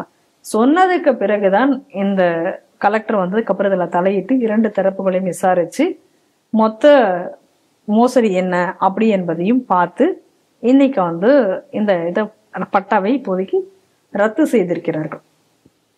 கிட்டத்தட்ட எவ்வளவு வருஷமாக இந்த ஒரு மோசடி, இந்த ஒரு ஆக்கிரமிப்பு அப்படிங்கிறது இருக்கு பாருங்க. இதுல நம்ம தெரிஞ்சு கொள்ள வேண்டிய விஷயம் என்ன அப்படின்னு சொல்லி நம்ம பார்த்தோம் அப்படின்னு சொன்னா, ஏற்கனவே வந்து கோவில் நிலங்களை எல்லாத்தையும் வந்து பட்டா போட்டு கொடுக்கணும், அதற்காக சட்டம் இயற்றணும் அப்படிங்கறதுல அதிமுகவும் சரி அதிமுகவும் சரி குறியாக இருக்கிறது. கம்யூனிஸ்ட் ஒருபடி மேலே போய் இதற்கான சங்கமே அமைத்து வச்சிருக்காங்க, கோவில் நிலத்தில் குடியிருப்போர் சங்கம்னே வச்சிருக்காங்க. அப்ப இந்த ஆக்கிரமிப்பாளருக்கு ஏன் திமுக கார ஆதரவு தரான்றது உங்களுக்கு புரியுதா? ஏன்னா ஏற்கனவே அவங்களுடைய கட்சியினுடைய கொள்கையே அதுதானே, அதனால அவன் ஆதரவு தரதுல பெரிய. இப்ப கூட பாருங்க, தென்காசியில வந்து அந்த இருக்கக்கூடிய ஒரு கவுன்சிலர் காசி விஸ்வநாதர் கோயில் நிலத்தை இலவச பட்டா போடுறதுக்கு அந்த கோவிலோட அந்த போர்டெல்லாம் எடுத்துட்டு அந்த இடத்துல ஸ்டாலின் வரும்போது கொடுக்கணும் அப்படின்னு சொல்லியிருந்தாங்க. இவங்களுடைய மைண்ட் செட்டே எப்படி இருக்கு அப்படின்னு சொன்னா, அந்த நில ஆக்கிரமிப்புக்கு உதவுவதற்கான ஒரு போக்கையே தான் இன்னைக்கு வந்து இவங்க கையாண்டிருக்காங்க. ஆனால் இந்த கோவிலுடைய நிர்வாகிகள், இந்த பகுதியில் இருக்கக்கூடிய அந்த இந்து மக்கள், கோவிலுடைய சொத்து அப்படின்னா அது கண்ணபிரானுக்குரிய சொத்து, கண்ணபிரானு தானே. எத்தனை நாள் ஆனாலும் எப்போ எத்தனை வருடங்கள் ஆயினி ஆக்கிரமிச்சாலும் அந்த சொத்து கடைசியாக வந்து சேர வேண்டியது அவருக்கு தானே. அதற்காக நம்ம போராடி அந்த சொத்தை நாங்கள் மீட்போம் அப்படின்னு சொல்லி ஒரு உறுதி எடுத்துக்கொண்டு அவங்க வந்து ஒரு போராடி இன்னைக்கு மீட்டிருக்கிறார்கள். அப்ப இதை பார்த்து நமக்கு என்ன அப்படின்னா, இதே போல இது ஒரு சம்பவம் தான். இது போல தமிழகத்துல இன்னைக்கு பல இடங்கள்ல இந்த கோவில் சொத்துக்கள் ஆக்கிரமிச்சு தான் இருக்கு. அதனாலதான் இன்னைக்கு கோர்ட்டு கூட ஒரு கேள்வி கேட்டிருக்கு அறநிலையத்துறையை பார்த்து. நீங்க வந்து ஏன் வந்து நிலத்தெல்லாம் மீட்கிறேன் அப்படின்லாம் சொல்றீங்க, அதை ஏன் ஆன்லைன்ல வந்து இது வரைக்கும் நீங்க போடல? ஏன்னா இவங்க வந்த உடனே சொன்னாங்க, கோவில் நிலங்களை எல்லாம் குறித்து நாங்க ஆன்லைன்ல வந்து நாங்க போட போறோம். அதே போல வெற்றியாக ஒரு இது அமைச்சர், துறையின் அமைச்சரை வச்சும் அந்த துறையின் சீஃப் செக்ரட்டரி எல்லாம் வச்சுட்டு எல்லாமே பெருசாக பேசப்பட்டு அதை பத்தி பேசினாங்க, பெருமையாக விளம்பரப்படுத்தினார்கள், பெரியதாக எல்லாம் விளம்பரப்படுத்தினாங்க. நாங்க அதை செய்ய போறோம் அப்படின்னா. ஆனா இது வரைக்கும் வந்து எதுவும் செய்யல. ஏன் அப்படின்னு சொல்லி இப்ப நீங்க கோர்ட்டு கூட கேள்வி கேட்டிருக்கு. அப்ப இதுல இருந்து நம்ம புரிஞ்சுக்கணும்னா, இந்துக்கள் அவங்க இந்த கோவிலுடைய சொத்துக்கள் அப்படிங்கிறது எந்த காலத்திலாக இருந்தாலும் கூட நம்மளால வந்து போராடி அந்த சொத்தை மீட்க முடியும் அப்படிங்கிறதுக்கு ஒரு உதாரணமாக இன்னைக்கு இந்த ஊர் மக்கள் செயல்பட்டிருக்காங்க. அதற்காக வந்து இந்து முன்னணியும் அவர்களுக்கு வந்து பெருமளவு வந்து இவர்களுக்கு வந்து இதுக்கு வந்து உதவி பண்ணி இருக்கிறார்கள். நான் இன்னும் அதுல வந்து சில கேள்விப்பட்ட விஷயம் என்ன அப்படின்னு சொன்னா, அந்த திமுக காரர் இவர்களை பார்த்து, ஏன்னா அவர் வந்து காஞ்சிபுரத்தினுடைய ஏதோ அந்த அறங்காவலர்களுடைய ஒரு குழுவில் இருப்பதாகவும், அதனால வந்து அவர் வந்து நீ வந்து இதுக்கு மேல வந்து ரொம்ப நீங்க நடவடிக்கை எடுத்தீங்கன்னா இந்த கோவிலை வந்து நாங்க HRNC-யை வந்து எடுத்துக்குமாறு செய்வோம்னு சொல்லி மிரட்டியெல்லாம் கூட இருந்திருக்கிறார்கள் இந்த கோவில் நிர்வாகிகள். இது மேல வழக்கு தொடுத்தவர்கள் மேலெல்லாம், இதுக்காக போராடியவர்கள் மேலெல்லாம் அவங்க வந்து மிரட்டுதல் எல்லாம் நடத்தியிருக்காங்க. ஆனா அதையெல்லாம் தாண்டி இன்னைக்கு வந்து இந்த வெற்றியை வந்து அவர்கள் பெற்றிருக்கிறார்கள். அதனால இந்துக்கள் வந்து இந்த போராட்டத்தை ஒரு பாடமாக வைக்க வேண்டும். இந்த மாதிரி நம்மளால மீட்க முடியும் என்பதற்கு ஒரு உதாரணமாக ஆகியிருக்கிறது. அதே போல ஏன் வந்து இப்ப வந்து இவங்க வந்து குடியிருப்பவர்களுக்கே அந்த நிலத்தை தர வேண்டும் அப்படின்னு சொல்றாங்க அப்படின்னு சொன்னா, இந்த மாதிரியான ஆக்கிரமிப்பாளர்களுக்கு இது வந்து இன்னும் எளிதாக முடியும் இப்படி ஒரு சட்டம் கொண்டு வந்தால். அதற்காகவே இப்ப இவர்கள் இதை முன்னெடுத்து செய்கிறார்கள் இந்த அரசியல்வாதி கட்சிகள். அதையும் நாம இந்த இடத்துல புரிந்து கொள்ள வேண்டும். சமீபத்துல பாத்தீங்கன்னா PM ஸ்ரீ திட்டத்துல வந்து கேரள அரசு இணைந்து சொல்லிட்டு ஒரு செய்தி வந்திருந்து. கேரள அரசு தெரிந்து அது தொடர்பாக வந்து அதனுடைய கல்வி அமைச்சர் பேட்டியெல்லாம் கொடுத்தார். மாநில நலனுக்காக இந்த விஷயங்கள் வந்து கொள்கை வேறு மாநில நலன் வேறு அப்படின்லாம் பெருசாக பேட்டி கொடுத்துருந்தார். அவர்கள் வந்து அந்த பேட்டியின் அர்த்தம் அடுத்த நாளே தருது, கொள்கை வேறு வேறு, தன் சொந்த கட்சியின் நலன் தான் முக்கியம் அப்படின்ட்டு இன்னைக்கு நிறுவனம் ஆயிருக்கு. எப்படி பார்த்தீங்கன்னா வந்து ஆரம்பத்தில் கடுமையாக எதிர்ப்பு தெரிவித்து வந்த அந்த அரசு வந்து சில நாள் முன்பு புரிந்து MOU போட்டு ஒப்பந்தம் போட்டாங்க. அந்த ஒப்பந்தத்தில் பார்த்தீங்கன்னா வந்து இந்த PM ஸ்ரீ திட்டத்தில் பார்த்தீங்கன்னா வந்து 60% மத்திய அரசின் பங்கு, 40% மாநில அரசின் பங்கு அப்படின்னு சொல்லிட்டு ஒரு கிட்டத்தட்ட ஒரு பெரும்பான்மையான தொகை வந்து மத்திய அரசு தான் கொடுக்கிறது. இப்படி கொடுக்கப்படும் போது என்ன நினைக்கிறாங்கன்னா, கேரளா இருக்கக்கூடிய LDF தான் ஆளுங்கட்சியா இருக்குது. அதுல கூட்டணியில் இருக்க CPI, அந்த CPIயோட மாணவர் அமைப்பானது AISF என்ன பண்ணிருக்காங்கன்னா, இந்த திட்டத்தை நாங்கள் எதிர்க்கிறோம் அப்படின்னு சொல்லிட்டு கொடிபிடிக்க ஆரம்பிச்ச உடனே என்ன நினைக்கிறாங்க, தன்னுடைய கொள்கைகள் வந்து பின்வாங்க ஆரம்பிச்சிட்டாங்க. PM ஸ்ரீ திட்டத்துல வந்து நாங்கள் வந்து சில நிபந்தனைகள் நாங்கள் எதிர்க்கோம், உரிய பலன் கிடைக்கிற வரைக்கும் நாங்கள் வந்து திட்டத்தை நிறுத்தி வைக்கிறோம் அப்படின்னு சொல்லிட்டு மத்திய அரசுக்கு கடிதம் எழுதியிருக்காங்க. அதுவும் 2 நாள் முன்னாடி வந்து ஆகா ஓஹான்னு பேசியவர்கள் இன்னைக்கு பின்வாங்கியிருக்காங்க. இந்த செய்தி எப்படி பாக்குறீங்க? இன்னைக்கு CPI மட்டும் கிடையாது, CPI மட்டுமல்லாமல் சில துலுக்க அமைப்புகள் அவங்க வந்து இதற்கான எதிர்ப்பு குரலை கொடுத்திருக்கிறார்கள். அது மட்டுமல்லாமல் முஸ்லிம் ஸ்டூடெண்ட்ஸ் ஃபெடரேஷன் என்கக்கூடிய MSF என்கக்கூடிய முஸ்லிம் மாணவர்கள் அமைப்பு ஒன்று இதற்காக ஒரு பெரிய ஆர்ப்பாட்டத்தையும் நடத்தியிருக்கார்கள் எதிர்ப்பை தெரிவித்து. இதெல்லாம் வந்த உடனேயே இவங்க என்ன பண்ணிட்டாங்க, அப்படியே வந்து கவுந்துட்டாங்க. அதுக்கு முன்னாடி வரட்டு சித்தாந்தம், ஒரு மாநிலத்தினுடைய நிலத்தை கோட்டை விட முடியாது, அதுல இவ்வளவு கோடி ரூபாய் பணம் வருகிறது அப்படின்னு எல்லாம் வந்து இதே சிவன்குட்டி, அதாவது கல்வி அமைச்சர், கேரள கல்வி அமைச்சர் சொன்னார். இன்னைக்கு இவர்கள் எல்லாம் இந்த போராட்டம் நடத்தி, அதுவும் குறிப்பாக இந்த முஸ்லிம் ஸ்டூடெண்ட் ஃபெடரேஷன்ங்கிற இந்த அமைப்பு சிவன்குட்டியோட உருவப்படங்கள் எல்லாம் எரித்து இந்த மாதிரி போராட்டம்லாம் நடத்தின உடனே அப்படியே பயந்து போய் பின்வாங்கிட்டான். அதாவது என்ன நம்ம இதுல வந்து நல்லபடியா நம்ம புரிஞ்சுக்கணும் அப்படின்னு சொன்னா, மாநில நலன் என்பதை விட சில மத குழுக்கள், சில அந்நிய மதங்கள் கொடுக்கக்கூடிய அழுத்தங்கள், அதற்கு இன்னைக்கு பயந்து பின்வாங்கி இருக்கிறது இந்த அரசு. அவ்வளவுதான் பார்க்கணும், வேற எதுவுமே இதுல இருக்கிற மாதிரி தெரியல. ஏன்னா PM ஸ்ரீ திட்டம் அப்படிங்கிறது என்ன, புதிய கல்விக் கொள்கையை ஆதரிப்பவர்களை மட்டும்தான் PM ஸ்ரீ திட்டத்துல இணைய முடியும்னு சொல்றான். இப்போ புதிய கல்விக் கொள்கை என்னை ஊக்குவிக்கிறது, மாடர்னைசேஷன் அதை கொண்டு வருகிறது. ஆனா இந்திய முறைப்படியான ஒரு விஷயத்தை வைக்கிறது, வெஸ்டர்னைசேஷனை இல்லாமல் ஆக்குகிறது. இவ்வளவுதான் அதுல இருக்கு புதிய கல்வி திட்டத்துல. 50% கேரளாவில் நடைமுறை ஏன்னா மும்மொழி திட்டம் அவங்களுக்கு இருக்கிறது. மும்மொழி திட்டத்தை எதிர்க்க வேண்டிய அவசியமும் கிடையாது. இல்ல மும்மொழி திட்டம் இதுல இருக்கு. அப்ப வேண்டும் என்று இப்ப பாருங்க, இதுல 3 மாநிலங்கள் மட்டும்தான் இணையில இந்த நாட்டிலேயே. ஒண்ணு கேரளா, இன்னொன்னு வெஸ்ட் பெங்கால், இன்னொன்னு தமிழ்நாடு.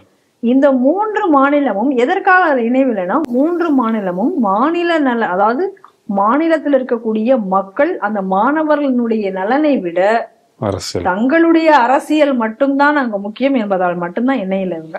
இந்த 3 மாநில தமிழகத்தை தவிர மற்ற 2 மாநிலங்களும் பொறுத்த வரைக்கும் மும்மொழி கொள்கை ஏற்கனவே அமல்ல இருக்கக்கூடியது. அப்படி இருந்தும் நீங்கள் ஏற்கவில்லைன்னா என்ன, இந்த மாதிரியான மத குழுக்களுக்கும் இந்த அந்நிய சக்திகளுக்கும் இவர்கள் அடிபணிவதுதான் காரணம். அல்லது அவர்களுடைய ஓட்டு வங்கிக்காக இன்னைக்கு வந்து மக்களை இவர்கள் அடகு வைத்திருக்கிறார்கள். இதைதான் நம்ம இதுல தெளிவா புரிஞ்சுக்க வேண்டியது. நல்லா பாருங்க, இன்னைக்கு வந்து இந்த 2 அமைப்பும் இன்னைக்கு வந்து அங்க போராட்டம் நடத்துச்சா, இத போராட்டம் நடத்தின உடனே இவங்க வந்து பின்வாங்கிட்டாங்களாம். அப்படின்னா என்ன அர்த்தம், இதை தவிர வேற என்ன இருக்க முடியும் சொல்லுங்க?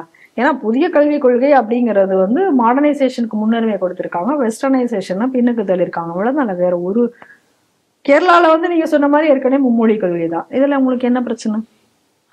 அப்ப இன்னைக்கு இந்த இஸ்லாமைசேஷன் நம்ம ஏற்கனவே வந்து நம்ம கேரளா வந்து இன்னைக்கு எப்படி போய்கிட்டு இருக்கு அப்படிங்கறத நம்ம இன்னைக்கு பார்த்துட்டு தான் இருக்கோம். என்ன மாதிரியான ஒரு போக்கு இன்னைக்கு அப்படி போயிட்டு இருக்கு அப்படின்னு சொல்லிட்டு.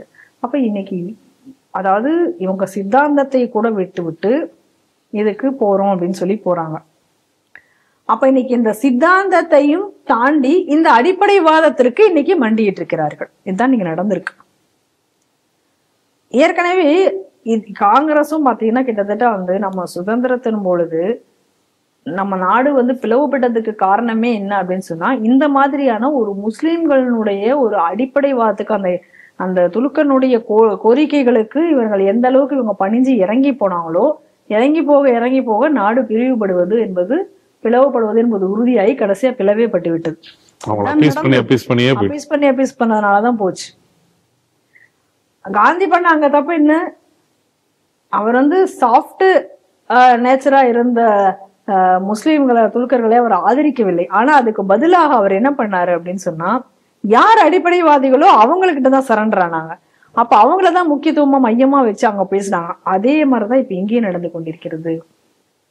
இந்த அரசியல் கட்சிகள் எல்லாம் இதை புரிந்து கொள்ள வேண்டும். இன்னைக்கு நீங்க இவங்களுக்காக மக்களுடைய நலனை நீங்க அடகு வச்சு, மாநிலத்தினுடைய நலனையும் அடகு வச்சு, மாணவர்களுடைய நலனையும் நீங்க அடகு வச்சு நீங்க பண்ணீங்க அப்படின்னா, இன்னைக்கு உங்க கட்சியில நீங்க இருக்கலாம் ஸ்ட்ராங்கா இருக்கிறதுனால, நாளைக்கு உங்களுக்கும் நீங்களும் இல்லாமல் அழிந்து போவீர்கள் அப்படிங்கறது என்னைக்கு இவங்க புரிஞ்சுக்க போறாங்க அப்படின்றது தெரியல. இன்னொன்னு, இந்த லட்சணத்துல இவங்க கேட்கறது என்ன, மாநில சுயாட்சி வேணும். இந்த மாநிலங்கள் தான் கோரிக்கையும் வைக்கிறாங்க, இந்த மாநில சுயாட்சி வேணும் அப்படின்னு சொல்லிட்டு. அப்ப ஒரு 2-3 அந்நிய மத சக்திகள் இன்னைக்கு வந்து ஒரு ஆர்ப்பாட்டம் பண்ணுவோம், அவங்களாலதான் நம்ம ஜெயிப்போங்கிற ஒரு நினைப்பு, ஒரு வாக்கு வங்கினால நீங்க எடுத்த ஒரு கொள்கை முடிவையே இன்னைக்கு மாத்திட்டு நீங்க பின்வாங்குறீங்க அப்படின்னு சொன்னா, உங்க கையில மாநில சுயாட்சி இருந்தா என்னவாகும் நிலைமை? எவ்வளவு பெரிய தேச பாதுகாப்பிற்கு அச்சுறுத்தலாக இவர்களுடைய நிலைமை மாறும் அப்படின்னு நீங்க யோசிச்சு பாருங்க. நம்ம இத வந்து ஏற்கனவே நம்ம இதை சொல்லிட்டு இருக்கோம், இந்த தென் மாநிலங்கள்ல இந்த மாதிரியான அந்நிய குடியேற்றம் அப்படிங்கக்கூடியது அதிக அளவுல அதிகரித்து வருகிறது. அதனாலதான் இன்னைக்கு இவங்களாம் தான் சாரை எதிர்க்கிறாங்க. SIR யார் எதிர்க்கிறாங்கன்னு பார்த்தா இந்த மாநிலம் எகைன் இவங்க தான் இந்த எதிர்க்கிறதும் கூட. காரணம் என்ன, இப்ப இந்த மாதிரியான விஷயங்களுக்கெல்லாம் வீடு கொடுத்துட்டு கொண்டிருப்பது இது. நாளைக்கு இதை நீங்கள் இன்னும் இதே போல வளர்த்து கொண்டே நீங்க சென்றீங்க அப்படின்னு சொன்னா, உங்களுடைய அரசை ஒரு ஒரு விஷயத்துக்கும் மிரட்டி பணிய வைக்கக்கூடியது என்பது இயல்பாக நடக்க போகுது. இன்னைக்கு நடந்திருக்கிறது அதுதான் கேரளால. இன்னைக்கு தமிழக அரசு ஏன் வேண்டான்னு மறுக்கிறாங்க அப்படின்னா இந்த மும்மொழி கொள்கையோ இல்ல இந்த மொழி பிரச்சனைக்காகவோ கிடையாது. இன்னைக்கு இவர்களும் இதை ஏன் அதுக்கு இடையில போகல அப்படின்னா, தாங்கள் இந்த மாதிரியான குழுக்களுக்கு, இந்த மாதிரியான அந்நிய மத சக்திகளுக்கு நாங்கள் ஆதரவானவர்கள் என்பதை காட்டிக்கொள்வதற்காக மட்டுமே இன்னைக்கு இந்த பிஎம்ஸ்ரீ திட்டத்துல இவர்களும் இணையாமல் இருக்கிறார்கள். இந்த 2 மாநிலமும் காரணம் அதுதான். அப்போ எவ்வளவு ஈஸியாக உங்களை இந்த அரசையே அடிபணியக்கூடிய சக்தி இன்னைக்கு யார் கையில இருக்கு அப்படிங்கறத நம்ம புரிஞ்சுக்கணும்.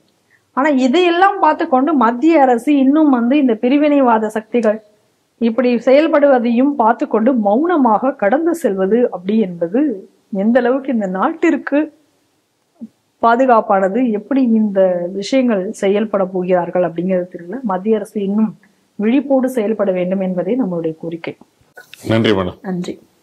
இத்துடன் செய்திகள் சிந்த நிகழ்ச்சி நிறைவடைகிறது. மீண்டும் அடுத்த ஒரு நிகழ்ச்சியில் சந்திப்போம். நன்றி, வணக்கம், ஜெய்ஹிந்த். ஜெய்ஹிந்த்.